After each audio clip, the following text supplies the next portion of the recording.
Bismillahirrahmanirrahim. Assalamualaikum warahmatullahi wabarakatuh. Shalom, Om Swastiastu, Namo Buddhaya, Salam Kebajikan. Selamat sore teman-teman dan jurisian semua. Bismillahirrahmanirrahim. Pertama-tama, marilah kita panjatkan puja dan puji syukur kita kepada Tuhan Yang Maha Esa, Allah Subhanahu wa Ta'ala, karena tentu saja berkat beliaulah kita semua diberikan kesempatan untuk bersama-sama bergabung dalam diskusi secara daring pada sore hari ini. Tak lupa, sholawat teriring salam kita juga haturkan kepada Nabi besar Muhammad Shallallahu Alaihi Wasallam, yang mana beliaulah yang telah membawa kita dari zaman yang penuh dengan keilmuan seperti saat ini. Selamat sore teman-teman jurisian semua. Terima kasih telah bergabung di dalam Ngopi Seruput, yaitu ngobrol JPI seputar akar rumput yang akan membahas tema yang begitu hangat, yakni putusan Mahkamah Agung yang baru saja dikeluarkan baru-baru ini. Baik, teman-teman jurisian semua, sebelum kita memulai pada agenda diskusi yang akan disampaikan oleh Profesor Susi Dwi Haryanti, SH, LLM, PhD, sebelumnya mari kita dengarkan sambutan yang disampaikan oleh Direktur Eksekutif Juris Police Institute, Kak Atari Farhani, SH, MH. Kepada Kak Atari, waktu dan tempat dipersilahkan. Oke, baik. Terima kasih. Baik, terima kasih saudari moderator Siti Nurhalimah selaku Direktur Litbang Jurispolisi Institute. Bismillahirrahmanirrahim. Assalamualaikum warahmatullahi wabarakatuh. Salam sejahtera untuk kita semua. Om Swastiastu, Namo Buddhaya, Salam Kebajikan. Pertama-tama yang saya hormati Profesor Susi Dwi Haryanti, SHL PhD, selaku Guru Besar Hukum Tata Negara Universitas Pajajaran, yang sekaligus merupakan narasumber Ngopi Seruput sore hari ini. Saya mengucapkan terima kasih kepada Prof. Susi atas peluangan waktunya sudah membersamai kami semua dalam diskusi Ngopi Seruput Jurispolice Institute. Yang saya hormati kepada rekan-rekan jurisian dan seluruh peserta Ngopi Seruput Jurispolice Institute. Tak lupa juga seluruh jajaran Jurispolice Institute yang saya banggakan.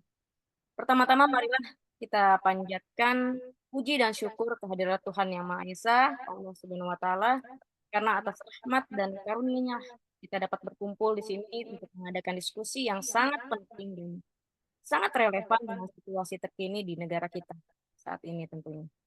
Ngopi Seruput yang diselenggarakan oleh Jurispolice Institute merupakan agenda rutin yang kami selenggarakan, dan JPI sendiri merupakan sebuah lembaga hukum dan kebijakan publik yang diinisiasi oleh anak-anak muda, khususnya para studi hukum, untuk terus memberikan pemahaman, pencerahan, serta edukasi bagi masyarakat terhadap berbagai isu-isu hukum yang tengah terjadi di Republik Indonesia khususnya.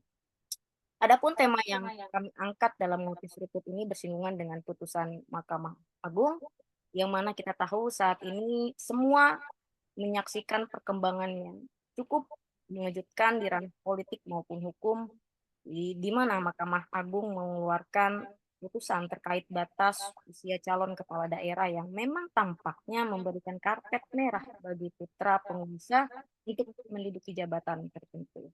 Isu ini tidak hanya mengundang kontroversi tentunya, namun juga memicu kekhawatiran kita semua mengenai masa depan demokrasi dan ketatanegaraan Indonesia khususnya. Luka dari kontestasi 2024 lalu yang memang salah satunya disebabkan oleh putusan Mahkamah Konstitusi nomor 90 belum sepenuhnya tuntas dan selesai di sebagian kita semua. Alih-alih mengobati luka lama demi menyongsong pilkada 2024 yang lebih fair dan demokratis, namun justru penggawa hukum di Mahkamah Agung malah menorehkan luka baru. Semangat dan prinsip demokrasi dicampakkan, putusan Mahkamah Agung itu seolah mengkonfirmasi bahwa kemunduran demokrasi di Republik ini semakin nyata terjadi. Sementara kita tahu bahwasannya demokrasi bukanlah sebatas elektoral sistem semata, namun fundamental dari demokrasi itu sendiri adalah menjaga agar kekuasaan baik individu maupun kelompok berjalan dengan batasan-batasan yang telah ditetapkan, dan apabila keluar dari batasan tersebut, maka sudah tentu ada penyimpangan demokrasi itu sendiri. Dan untuk itulah Juris Police Institute melalui program notis berikutnya mengangkat tema tersebut dan menjadi penting untuk kita bahas bersama karena intelektualitas yang tumbuh di kalangan masyarakat, khususnya kaum terpelajar, merupakan salah satu upaya untuk menguatkan masyarakat dan mengontrol negara. Apabila kita mengutip Prof. Bagus Mulyadi melalui channel kronikalnya yang mengatakan bahwa kaum intelektual harus bersuara manakala krisis terjadi untuk memberikan jawaban pada masyarakat yang bertanya. Dan semoga forum ngopi seruput Juris Police Institute ini dapat memberikan jawaban, pencerahan, serta cakrawala ilmu bagi rekan-rekan yang hadir pada sore hari ini. Demikian dari saya mewakili seluruh jajaran tim Juris Police Institute. Saya akhiri, wabillahi fisabilillah khairat. Wassalamualaikum warahmatullahi wabarakatuh. Waalaikumsalam warahmatullahi wabarakatuh. Baik, terima kasih atas sambutannya Kak Atari Farhani. Teman-teman semua langsung saja untuk mempersingkat waktu, mari sama-sama kita dengarkan dan kita simak dengan sebaik-baiknya pemaparan materi yang akan disampaikan oleh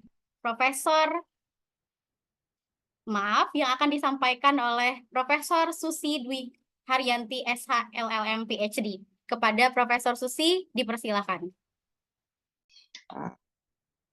Beberapa hari ini saya memang ada kesibukan, terutama kesibukan di kampus ya, karena sudah mendekati akhir-akhir perkuliahan, kemudian juga kebetulan Unpad akan menyelenggarakan pemilihan rektor.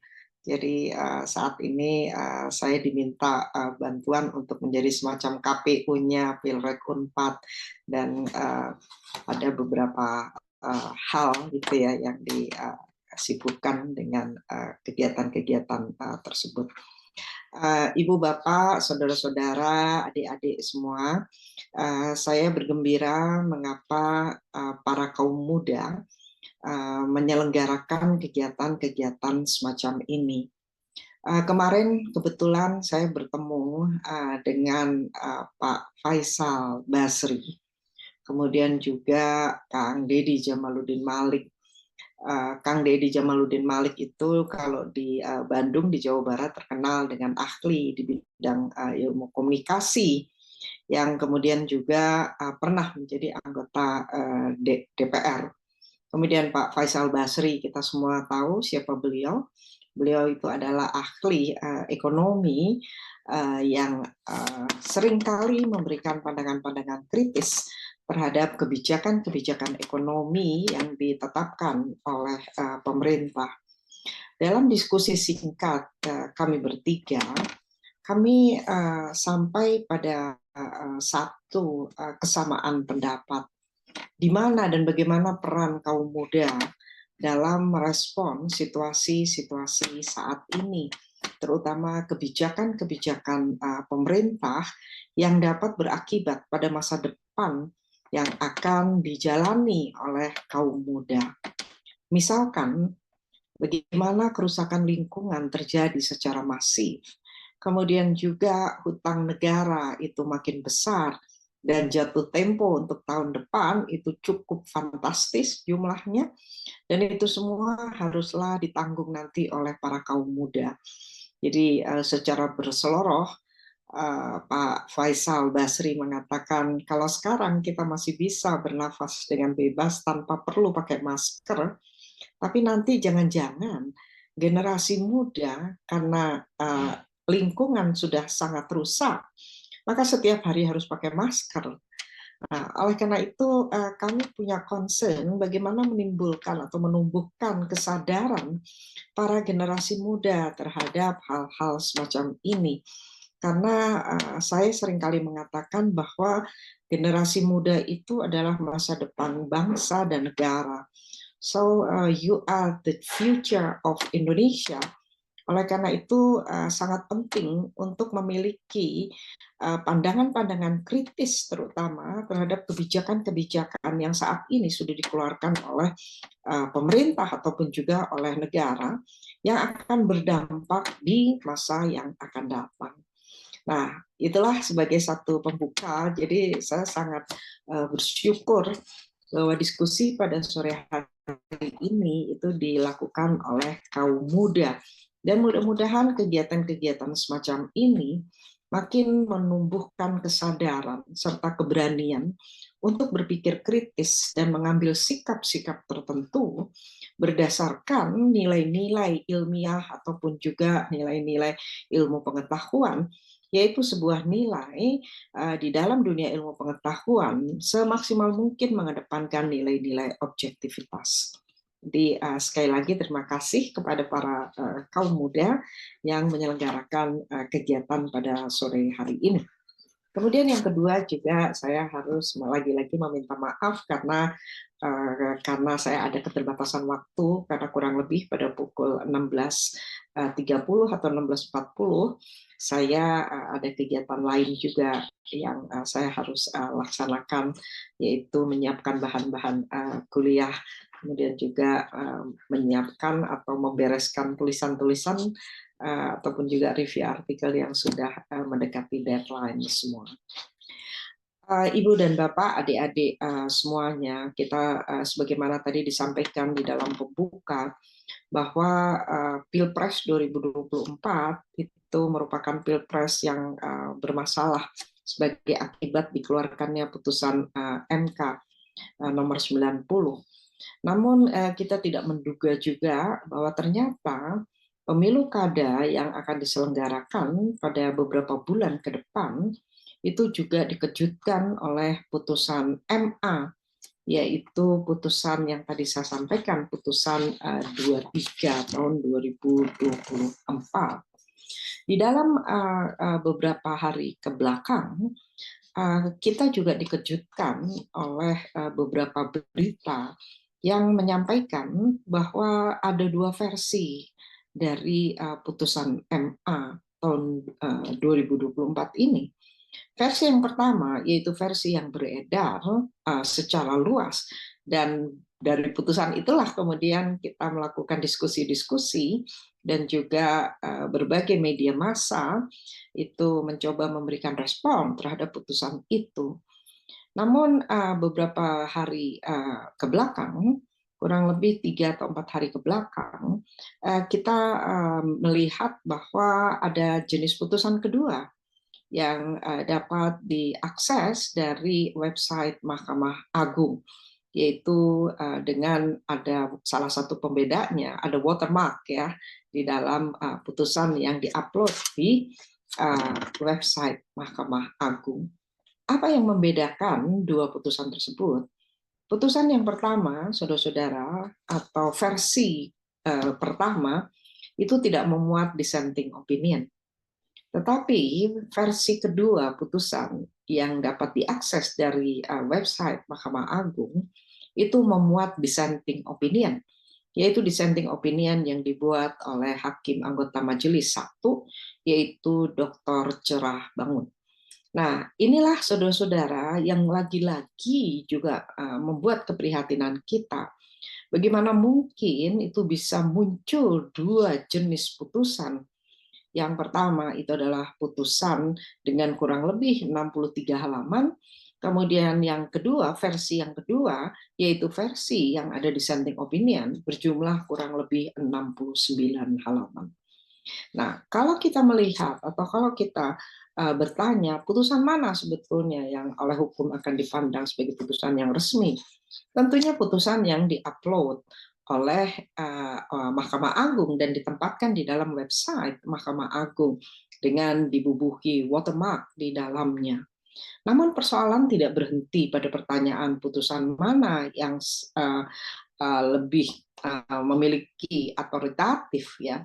Tetapi yang menjadi persoalan bagi kita adalah bagaimana mungkin putusan versi pertama itu dapat beredar secara luas. Padahal di Mahkamah Agung sendiri itu belum mengeluarkan putusan itu secara resmi.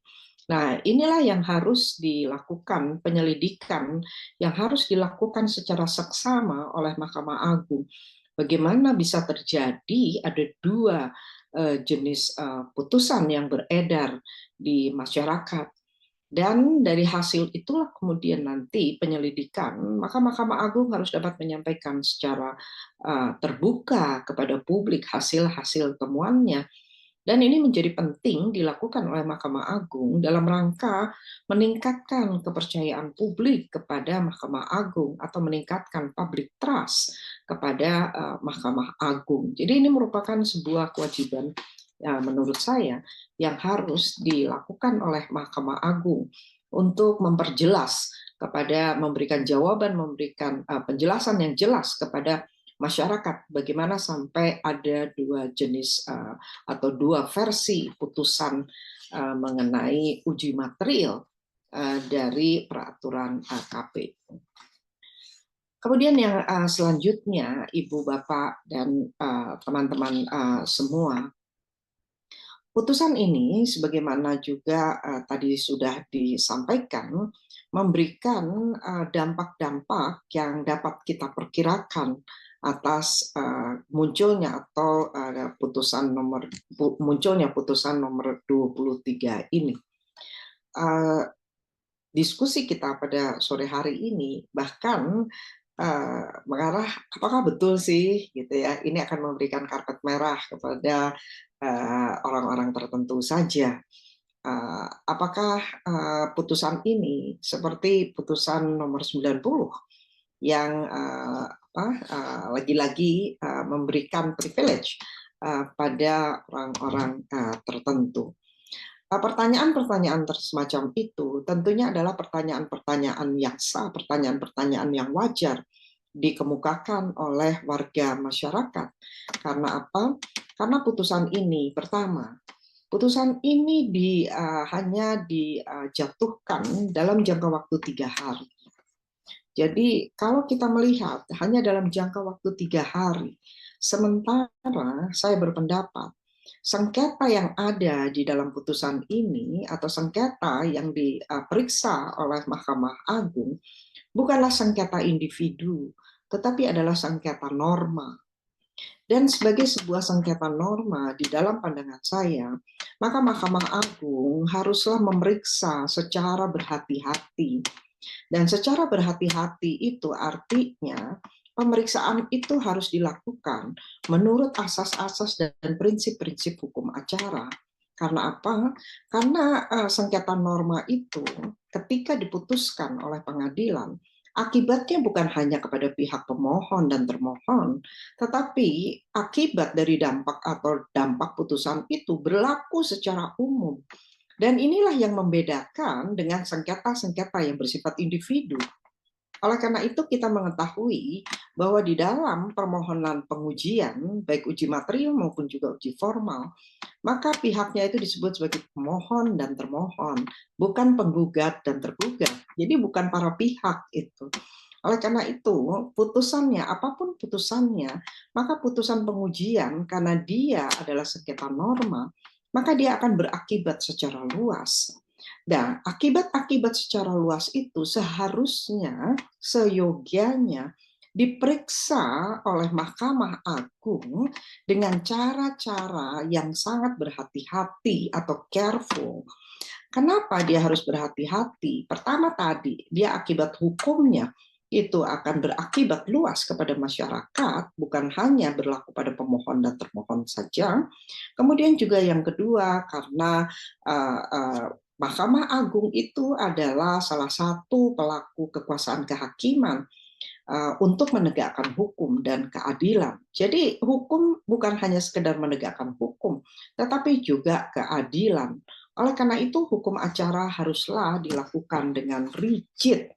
Jadi tidak bisa kemudian dengan dalih bahwa asas peradilan itu adalah asas cepat, murah, dan sederhana, kemudian dijadikan sebagai justifikasi bahwa perkara ini diselesaikan dalam jangka waktu yang sangat cepat, yaitu 3 hari.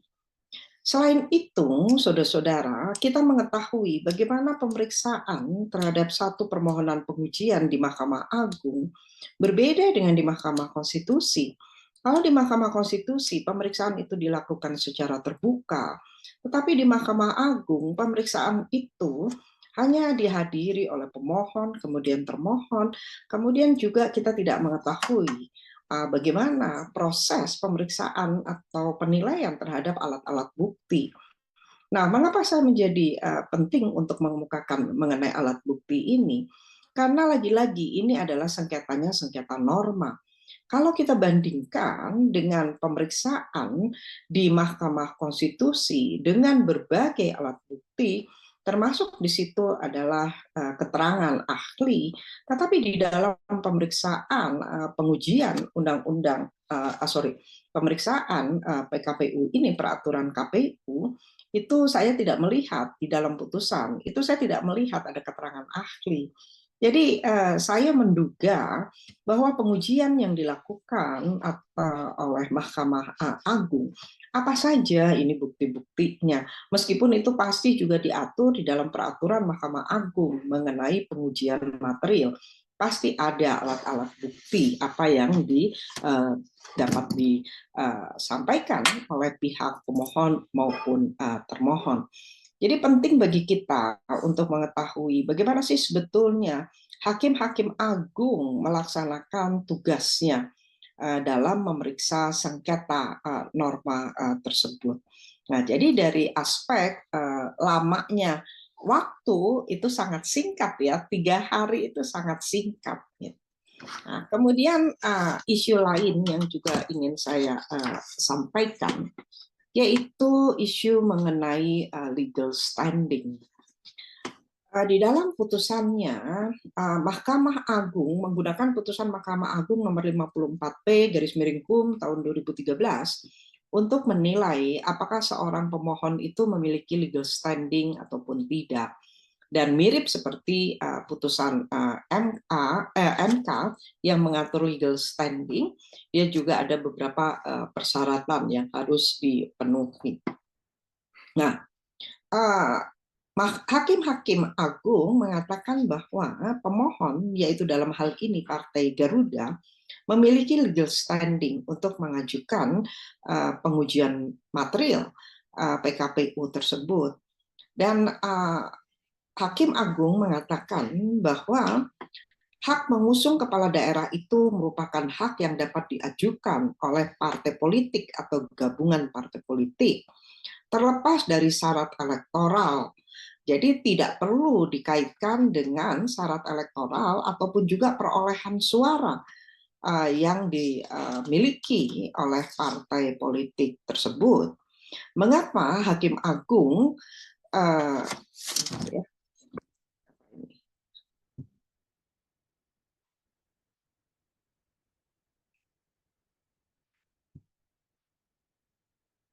bentar ya, ini ada pertanyaan, saya selesaikan dulu ya sebentar ya. Nah, jadi mengenai legal standing ini, Hakim Agung mengatakan bahwa Partai Garuda itu mempunyai legal standing untuk mengajukan pengujian material. Jadi tidak perlu dikaitkan dengan syarat elektoral ataupun juga perolehan suara yang dipunyai atau dimiliki oleh Partai Garuda. Dan Hakim Agung berpendapat semacam ini dalam rangka menjawab pendapat atau argumentasi hukum yang disampaikan oleh termohon. Karena menurut termohon, Partai Garuda ini tidak memiliki legal standing karena berdasarkan undang-undang, saya lupa ya, yang dapat mengusung calon kepala daerah itu adalah partai politik atau gabungan partai politik yang dia mempunyai persyaratan tertentu, yaitu pasal 40 ayat 1 Undang-Undang nomor 10 tahun 2016, yaitu partai politik atau gabungan partai politik mendaftarkan pasangan calon jika memenuhi persyaratan paling sedikit 20% dari jumlah kursi DPRD atau 25% dari akumulasi perolehan suara dalam pemilihan umum anggota DPRD di daerah yang bersangkutan.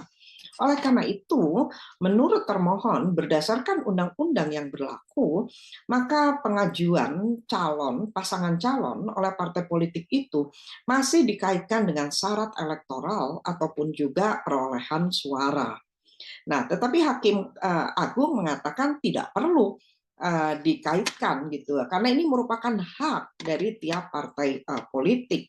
Pasti pertanyaannya adalah bagaimana, apakah dengan demikian Hakim Agung dapat kita tafsirkan bahwa Hakim Agung mempunyai argumentasi atau mempunyai pendapat hukum bahwa pengajuan paslon oleh partai politik itu dapat diajukan oleh semua partai politik tanpa memperhatikan syarat elektoral ataupun juga perolehan suara. Dengan demikian, Hakim Agung berpendapat bahwa tidak perlu parliamentary threshold dalam mengajukan pasangan calon. Nah, apakah pendapat ini dapat juga kemudian kita kritisi? Artinya, ketika semua partai politik itu dapat mengajukan calon, apakah ini dalam rangka sayangnya tidak ada penjelasan lebih lanjut oleh hakim-hakim agung mengapa dia mempunyai pandangan semacam itu. Hanya mengatakan bahwa hak untuk mengajukan itu tidak dikaitkan dengan syarat elektoral, jadi tidak memperhatikan parliamentary threshold.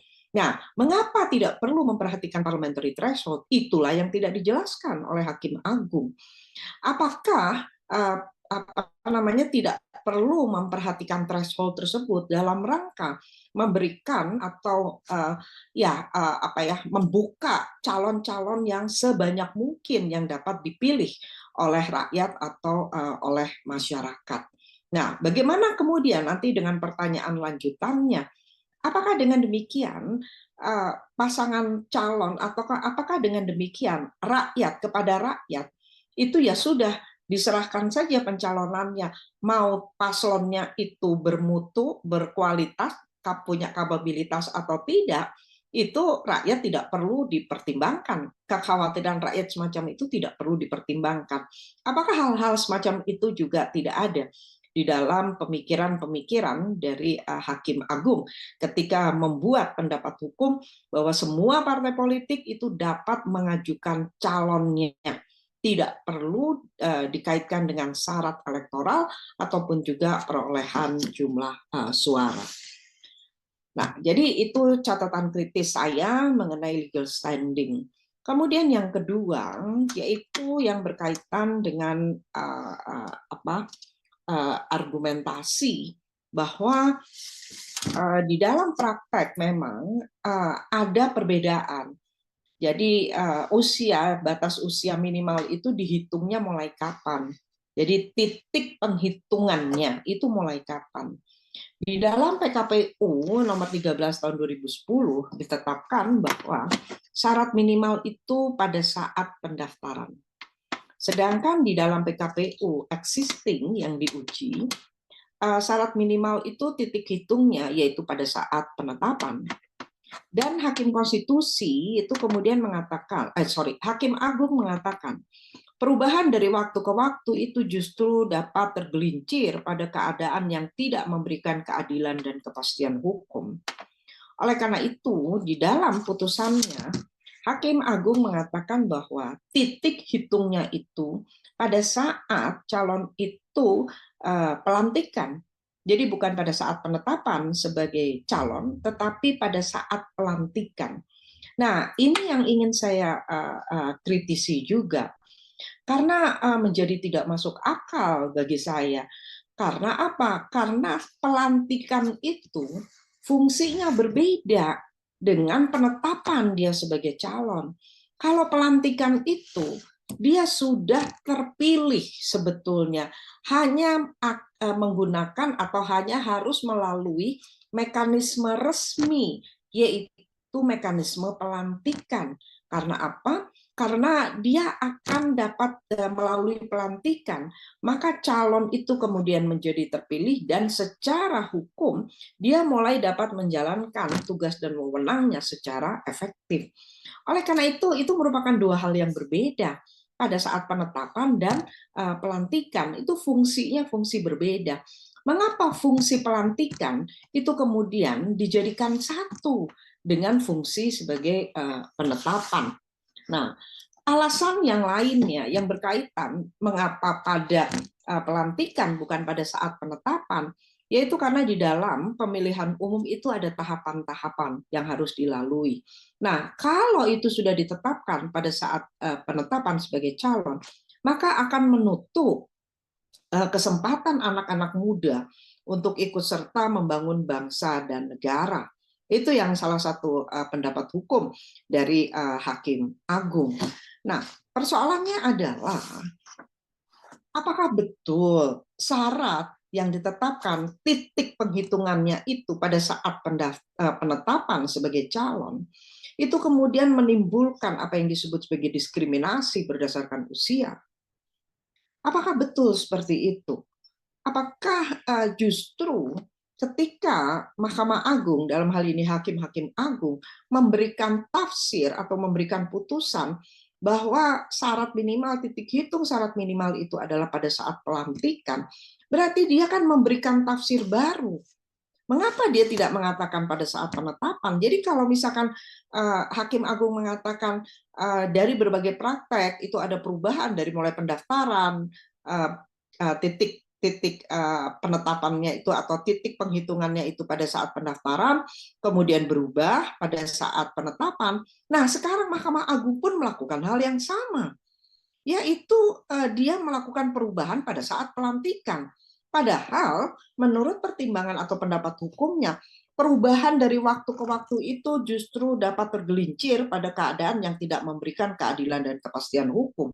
Dan itu dilakukan sendiri sekarang oleh Hakim Agung. Dia juga melakukan perubahan. Jadi ada inkonsistensi gitu ya antara pendapat hukum dengan apa yang dilakukan atau apa yang diputuskan oleh Hakim Agung tersebut. Nah, catatan yang selanjutnya yaitu ketika syarat tadi hakim yang melakukan dissenting opinion yaitu Dr. Cerahbangun mengatakan pemenuhan hak atas persamaan perlakuan di hadapan hukum dan pemerintahan dalam hubungannya dengan pengisian jabatan tertentu bukan berarti meniadakan persyaratan dan atau pembatasan-pembatasan yang secara rasional memang dibutuhkan oleh jabatan itu. Limitasi waktu perlu dan harus dirumuskan dalam norma dan kalimat yang disusun secara singkat, jelas, dan lugas. Pengaturan tersebut sejalan dengan ontologi, epistemologi, dan aksiologi hukum untuk mencapai tujuan hukum, yakni kepastian, keadilan, dan kemanfaatan. Oleh karena itu, sebagaimana yang tadi saya sampaikan, justru dengan MA itu mengeluarkan putusan bahwa titik hitungan untuk batas minimal itu yaitu pada saat pelantikan, maka MA telah membuat ketidakpastian dan juga membuat ketidakadilan. Jadi kan dia membuat hal yang baru. Nah, bagaimana itu kan bisa kita katakan justru dia juga yang membuat itu menjadi tidak pasti. Nah, kemudian yang selanjutnya, saudara-saudara, yaitu yang berkaitan dengan apa yang disebut sebagai Purcell Principle. Lagi-lagi seperti yang dilakukan oleh Mahkamah Konstitusi, Mahkamah Agung seakan-akan menafikan atau meniadakan atau tidak tunduk pada Purcell Principle.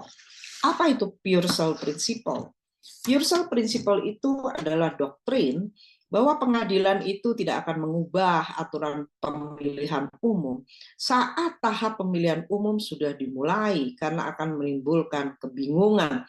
Dan ini diperkenalkan oleh Richard Haslam pada tahun 2016 berdasarkan putusan yang dikeluarkan oleh Mahkamah Agung Amerika di dalam perkara Purcell versus Gonzales tahun 2006.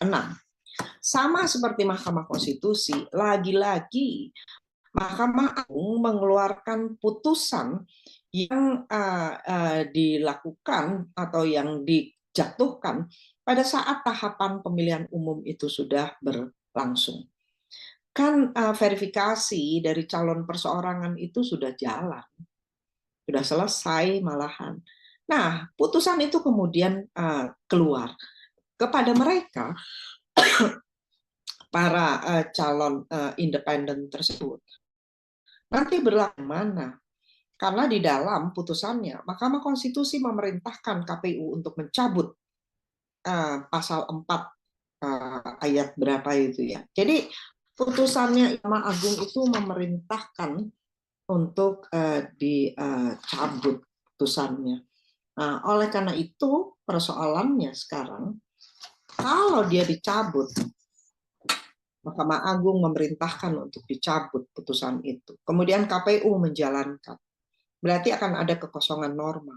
Dan kekosongan norma itu kan harus diisi. Berarti harus ada ketentuan perubahan.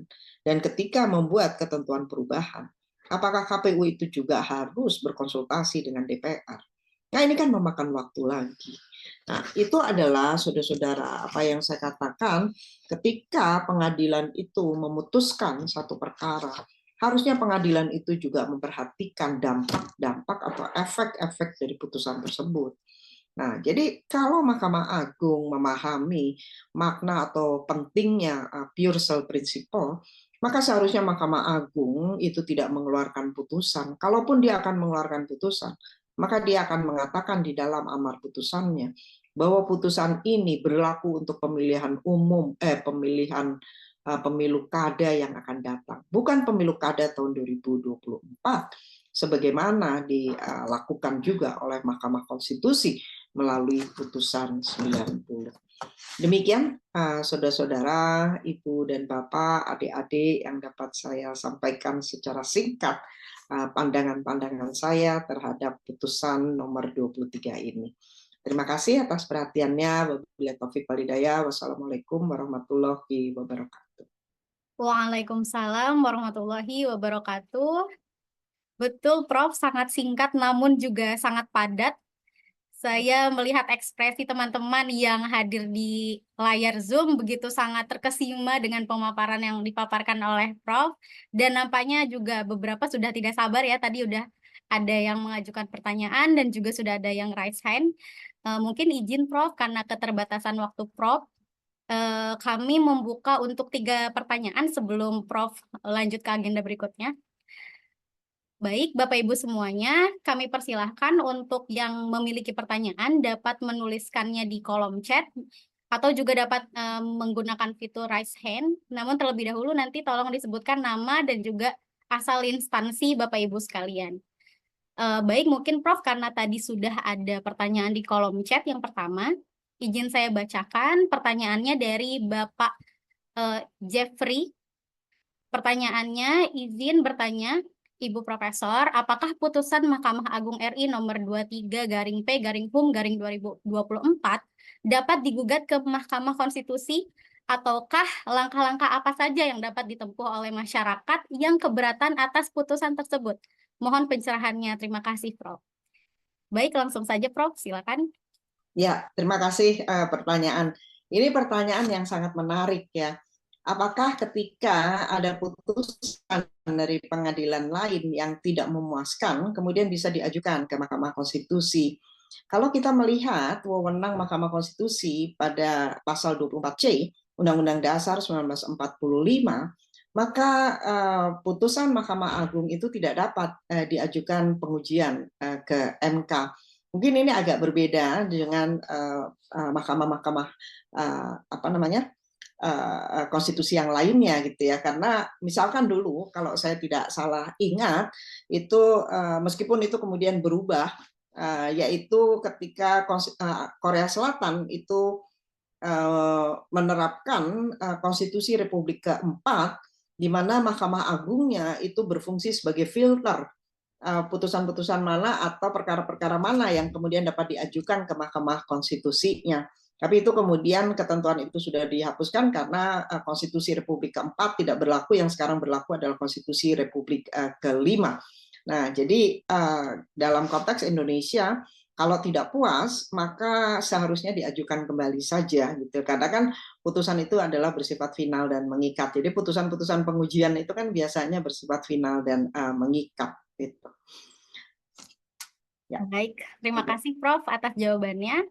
Kemudian pertanyaan selanjutnya dari Ibu Latifah. Pertanyaannya izin Prof saya bacakan. Mahkamah Konstitusi dan Mahkamah Agung dalam judicial review membuat rakyat apatis tidak mendapatkan keadilan. Bagaimana kalau judicial review di Mahkamah Agung aturannya dibuat seperti sidang di Mahkamah Konstitusi, terbuka dan dihadiri prinsipal atau kuasa hukumnya? Ya, betul.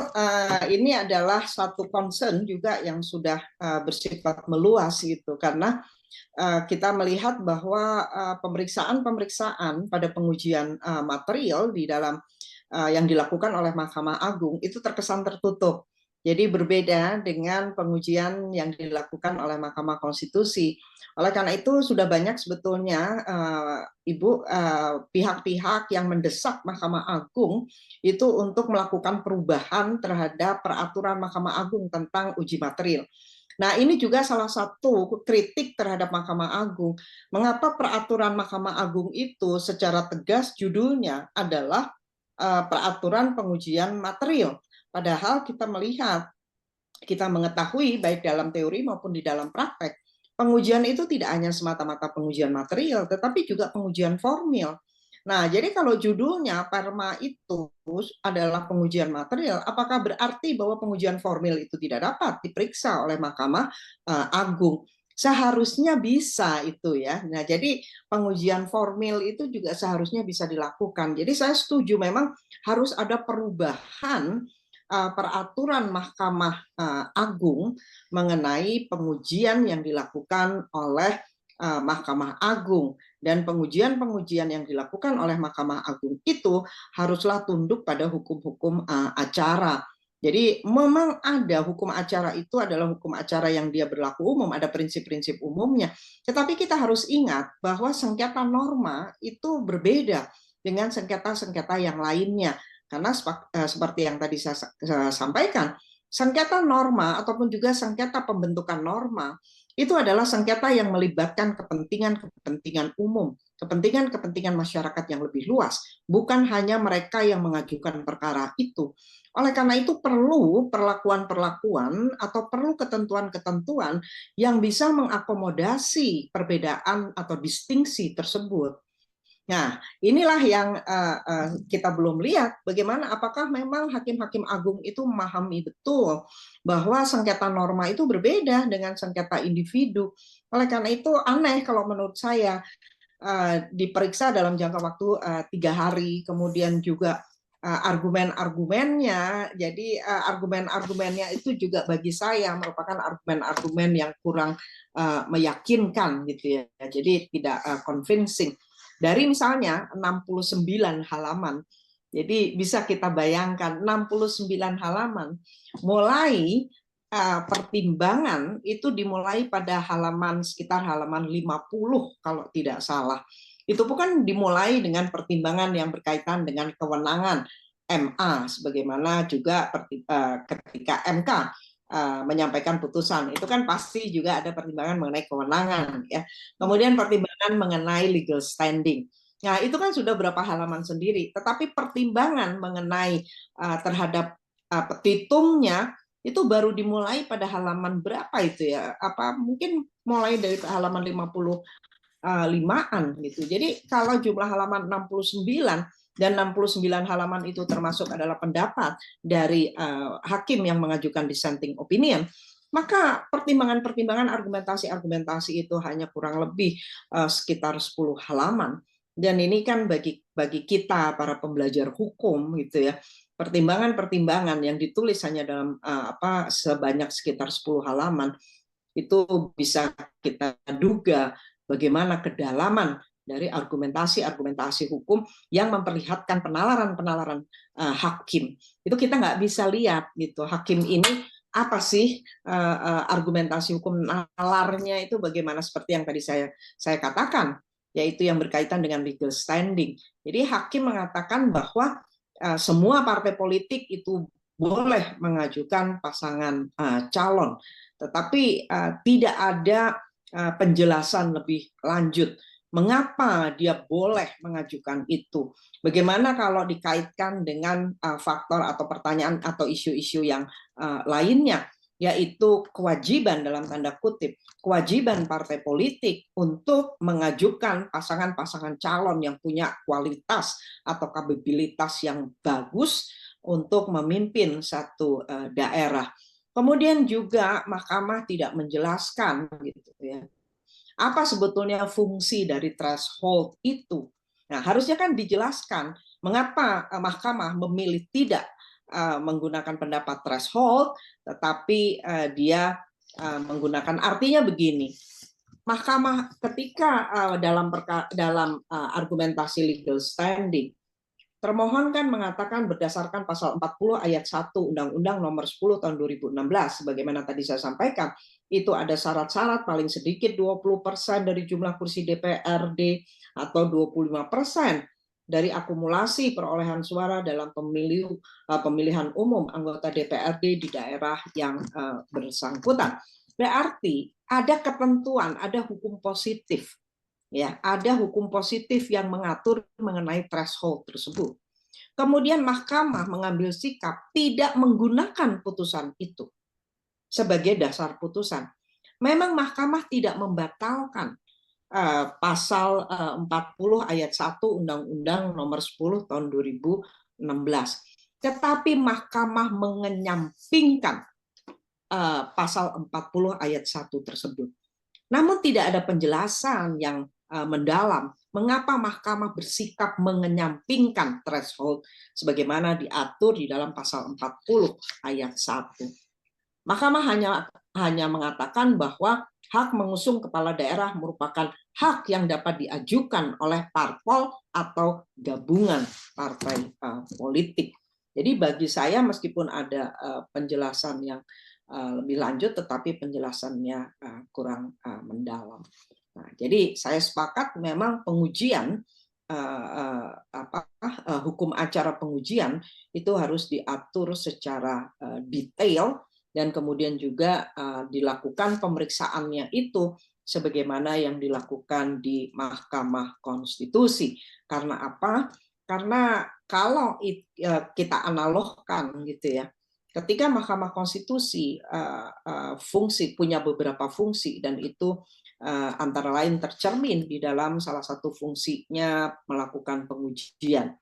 Yang pertama, kalau Mahkamah Konstitusi itu kan dia the guardian of the Constitution.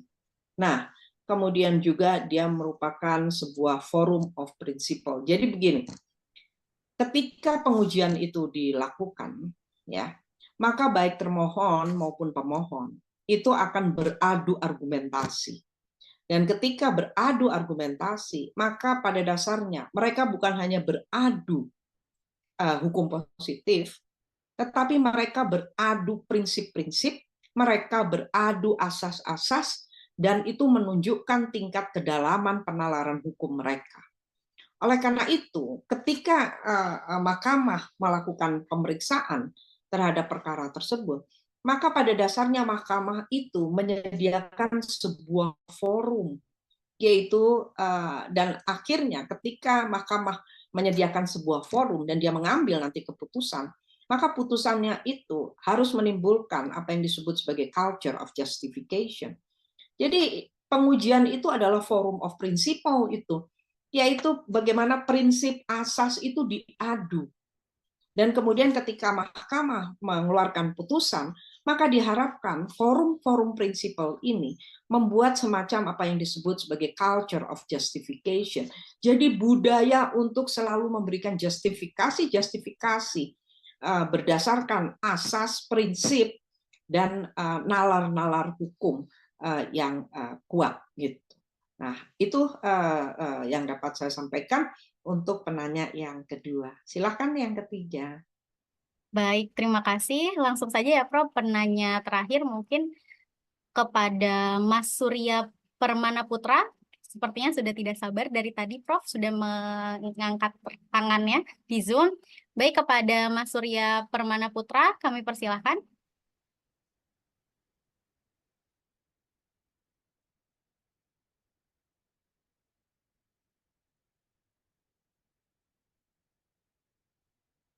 Apakah suara saya terdengar, kakak dari moderator? Cukup kecil ya, Mas. Boleh dikeraskan lagi sedikit?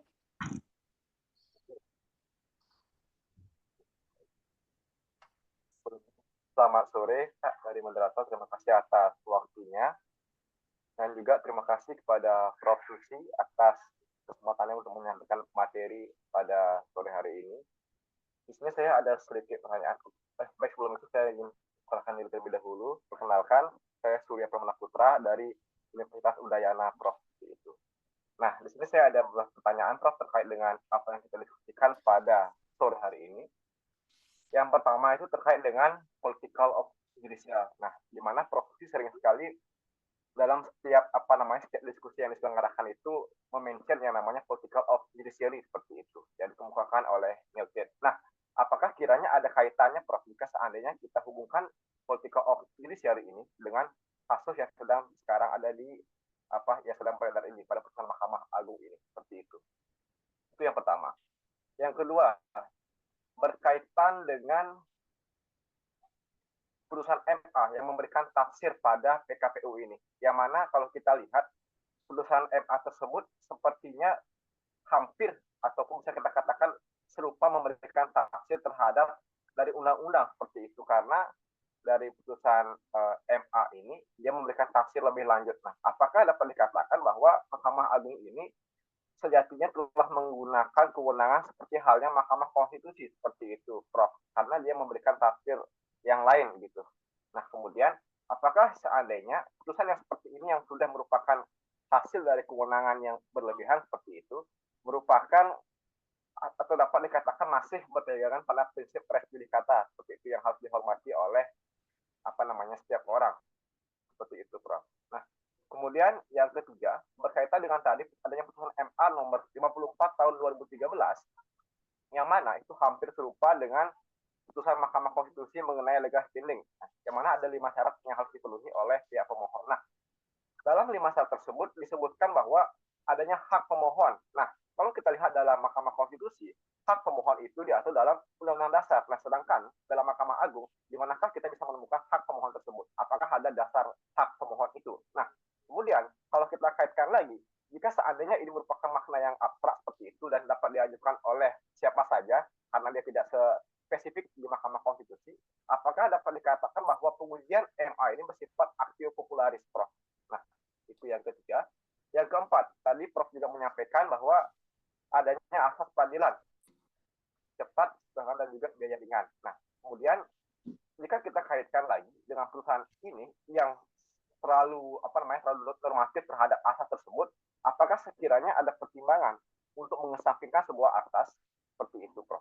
Karena kan kalau kita lihat ini merupakan asas yang sangat umum sekali di sebuah lembaga peradilan. Apakah ada dasar untuk mengesampingkan sebuah asas seperti itu? Kemudian yang terakhir, Prof, tadi Prof juga menyebutkan adanya pembuktian di Mahkamah Agung seperti itu. Nah, apakah kiranya pembuktian di Mahkamah Agung ini mengenai pengujian peraturan perundang-undangan sama dengan pembuktian di Mahkamah Konstitusi seperti itu? Apa dasar teori yang digunakan oleh Mahkamah Agung? Apakah serupa atau berbeda dengan Mahkamah Konstitusi? Mungkin demikian yang bisa saya sampaikan. Terima kasih, Prof. Baik, terima kasih Mas Surya Permana atas pertanyaannya. Mungkin langsung saja, Prof, dipersilakan. Baik, terima kasih pertanyaannya. Ini banyak nih ya pertanyaannya, saya sampai lupa karena saya nggak mencatat. Nanti kalau belum, tolong saya disampaikan ya. Jadi yang pertama tadi, atau yang saya ingat aja dulu ya. Jadi apakah putusan Mahkamah Agung ini, terutama yang berkaitan dengan legal standing tadi ya, putusan nomor 54 itu kan mirip ya. Kalau Mahkamah Konstitusi, hak itu kan dijumpai di dalam Undang-Undang Dasar. Nah, hak apa yang dijumpai pada pengujian yang dilakukan oleh Mahkamah Agung? Nah, ini yang menjadi pertanyaan yang menarik menurut saya.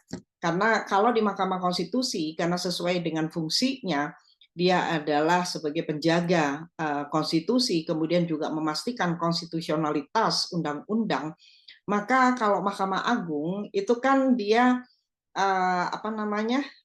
memastikan bahwa peraturan di bawah undang-undang itu tidak bertentangan dengan undang-undang.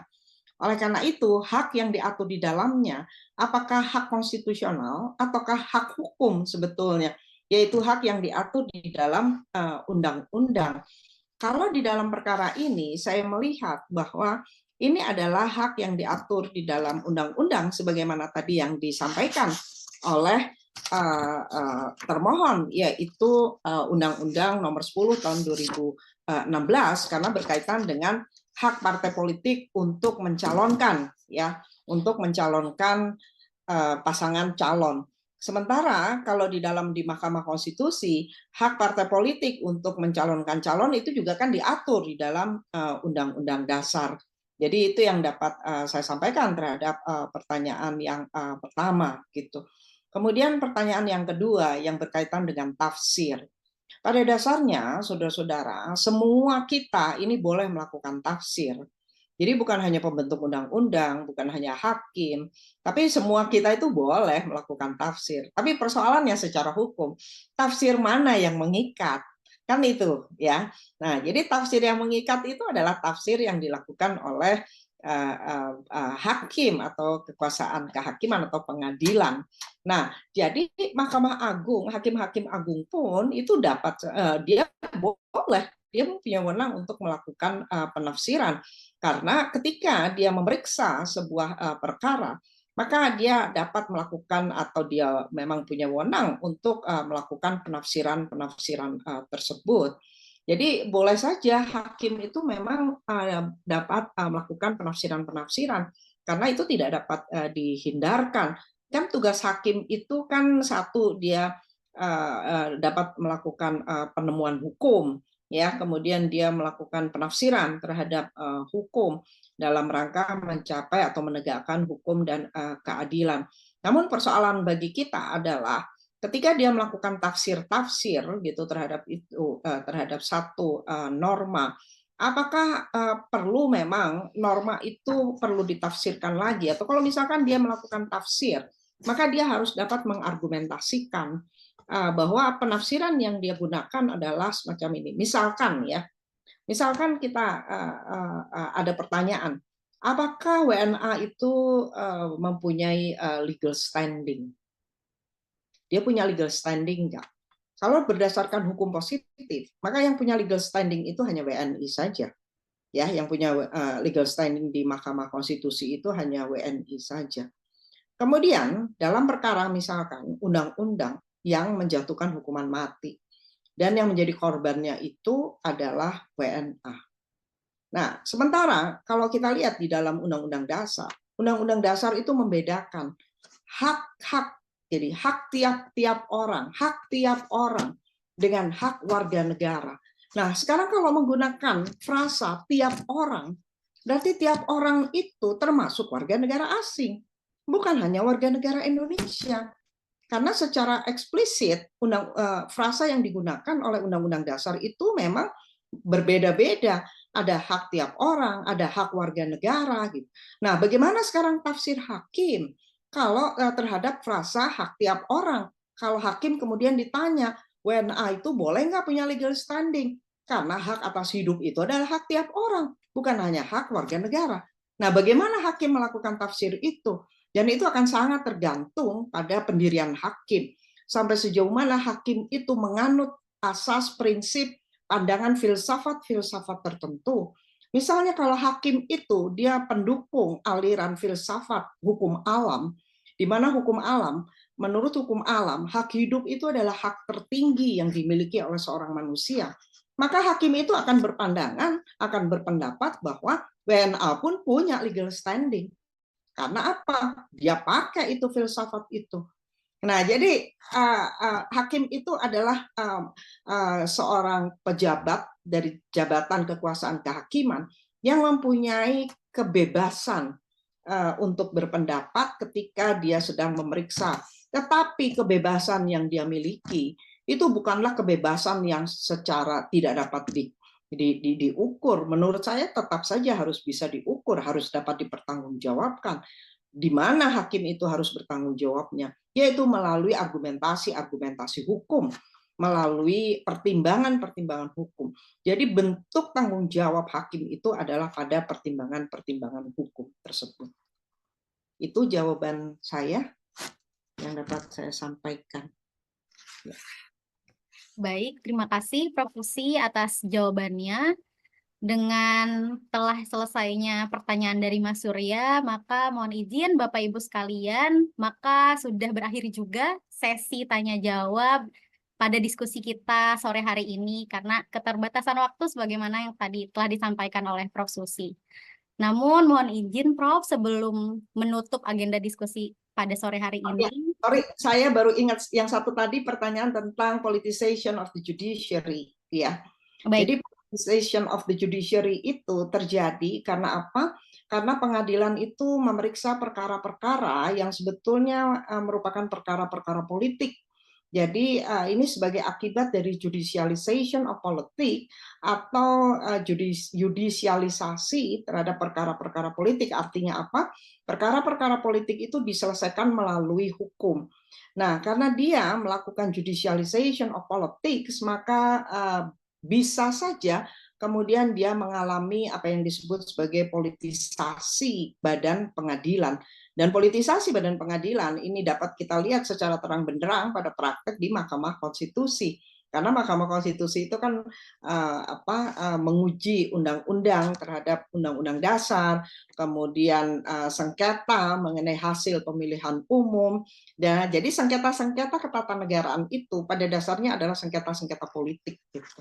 Dan itu besar kemungkinan terjadi, bisa saja terjadi semacam politicization of the judiciary. Gitu. Baik, terima kasih. Mas Surya juga sudah cukup ya jawabannya. Mohon izin Prof, sebelum mengakhiri agenda diskusi kita sore hari ini, apakah Prof berkenan untuk memberikan sedikit closing statement atas diskusi yang tadi telah berkembang mengenai topik putusan MA yang baru-baru saja keluar ini? Silakan Prof.